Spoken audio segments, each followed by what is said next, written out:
ಆಚಿ chilli powder ಸಖತ್ ಖಾರ ಬಣ್ಣ ಮತ್ತು ರುಚಿ ಆಚಿ ಚಿಲ್ಲಿ ಪೌಡರ್. ನೋಡ್ಬಿಡೋಣ. ಇದು ಕನ್ನಡಪ್ರಭದ ಮೊದಲ ಸುದ್ದಿ ಈ ರೀತಿ ಆಗಿದೆ. ಇಂಡಿಗೋಳು ಅನಿರೀಕ್ಷಿತವೋ ಉದ್ದೇಶಿತ ಆಟವೋ ಅನ್ನುವಂಥ ಅನುಮಾನ ಇದೀಗ ಹುಟ್ಕೊಳ್ತಾ ಇರೋದು. ಸರ್ಕಾರದ ನಿಯಮ ಬದಲಾವಣೆಗೆ ಒತ್ತಡ ತರುವುದಕ್ಕೆ ಪ್ರಯಾಣಿಕರನ್ನೇ ಒತ್ತೆಯಾಳಾಗಿ ಬಳಸುತ್ತೆ ಇಂಡಿಗೋ ಏರ್ಲೈನ್ಸ್ ಅನ್ನುವಂಥ ಅನುಮಾನ ಸಿಕ್ಕಾಪಟ್ಟೆ ಜಾಸ್ತಿ ಆಗ್ತಾ ಇದೆ. ಯಾಕೆ ಈ ರೀತಿಯಾದಂಥ ಡ್ರಾಮಾ ಏನಾದರೂ ಮಾಡ್ತಾ ಇದ್ದಾರಾ, ನಿಜವಾಗ್ಲೂ ಇದು ಪ್ರಾಯೋಜಿತ ಅಂತ ಏನು ಹೇಳ್ತಾರೆ, ಬೇಕು ಅಂತ ಮಾಡ್ತಾ ಇರೋದಾಗೇನು ಗೆತ್ತ ಅನ್ನೋದ್ರ ಬಗ್ಗೆ ಒಂದು ವರದಿ ನೀಡಿದ್ದಾರೆ. ನೋಡೋಣ ಬನ್ನಿ ಆ ವರದಿ ಬಗ್ಗೆ. ಭಾರತದ ವಾಯುಯಾನ ಇತಿಹಾಸದಲ್ಲೇ ಅನಿರೀಕ್ಷಿತ ಬೆಳವಣಿಗೆ ಒಂದು ನಡೆದಿರೋದು. ಇಂಡಿಗೋ ವಿಮಾನಗಳ ರದ್ದು ಮತ್ತು ವಿಳಂಬದಿಂದಾಗಿ ದೇಶದಾದ್ಯಂತ ಸಾವಿರಾರು ಪ್ರಯಾಣಿಕರು ಪರದಾಡುವಂತಾಗಿದೆ. ಅವರ ಪ್ರವಾಸದ ಯೋಜನೆಗಳೆಲ್ಲ ತಲೆಕೆಳಗಾಗಿದೆ. ಈ ವೇಳೆ ಮನ ಕಲುಕುವಂಥ ಪ್ರಶ್ನೆ ಒಂದು ಉದ್ಭವ ಆಗ್ತಾ ಇದೆ.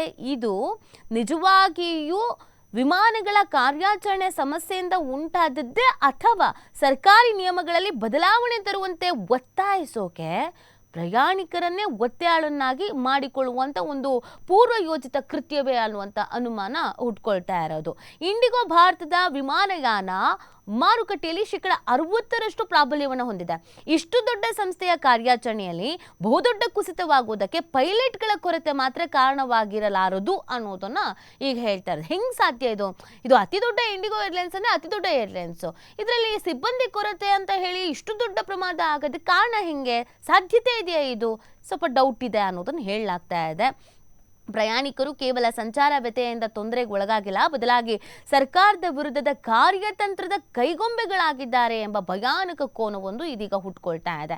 ಇದಕ್ಕೆಲ್ಲ ಕಾರಣ ನಾಗರಿಕ ವಿಮಾನಯಾನ ಮಹಾನಿರ್ದೇಶನಾಲಯ DGCA ಜಾರಿಗೆ ತಂದಂಥ ವಿಮಾನ ಕರ್ತವ್ಯ ಸಮಯದ ಮಿತಿಗಳು FDTL ಎಂಬ ಸಿದ್ಧ ಉತ್ತರ ಕೈಯಲ್ಲಿ ಸಿಗ್ತದೆ. ಈ ಆಂಗಲ್ ಇದೀಗ ಚರ್ಚೆ ಆಗ್ತಾ ಇರೋದು.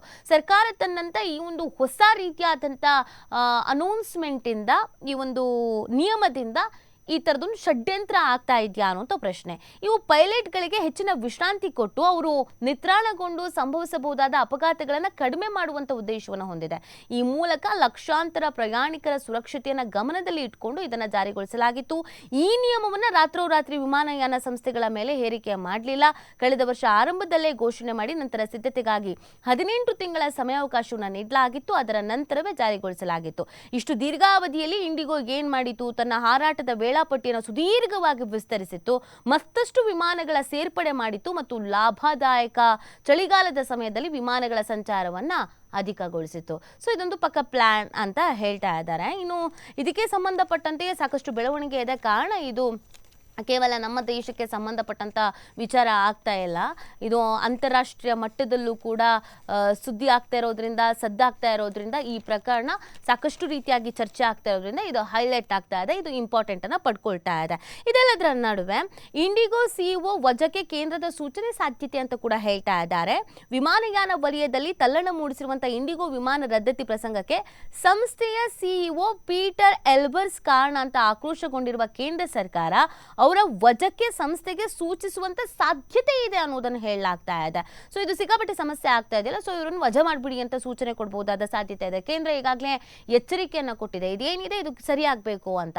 ಬಟ್ ಇದರ ನಡುವೆ CEO ತಲೆದಂಡ ಆಗಬಹುದು ಅಂತ ಹೇಳಲಾಗ್ತಾ ಇದೆ. ನಿನ್ನೆಯೂ ಕೂಡ 800 ಇಂಡಿಗೋ ವಿಮಾನ